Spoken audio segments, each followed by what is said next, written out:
నిన్ననే ఆక్వాకి సంబంధించి జగన్మోహన్ రెడ్డి ఒక ట్వీట్ చేసుకొచ్చారు.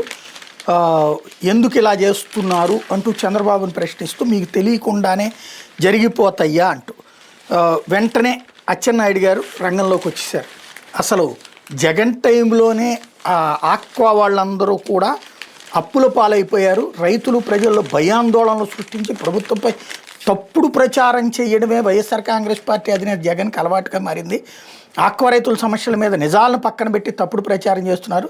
రైతు సంక్షేమం మీద చిత్తశుద్ధి ఉంటే వాస్తవాలు మాట్లాడాలి.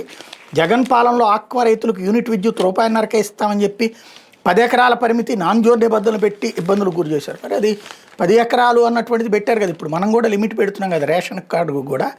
అట్లాగే పెన్షన్లకు కూడా రేషన్ ఇది కూడా తీసేసాం కదా. వికలాంగులకి ఇదివరకు ఉన్నటువంటిది ఎవరి ఫార్ములా అది ఉంది. దానికి దీనికి ఏంటి సంబంధం? ఇప్పుడు ప్రభుత్వానికి తెలియకుండా రేట్లు పెంచుతారా? ముఖ్యమంత్రి అధ్యక్షతన ఉండే కమిటీ చేసింది, కానీ దాన్ని డైవర్ట్ చేయాలి. ఘాటైన విమర్శలు, తిట్టింది తిట్టకుండా తిట్టడం ద్వారా దాటవేయడం ఎట్లాగో ఈయనకి తెలిసినంతకి ఇంకెవరికి తెలియదు.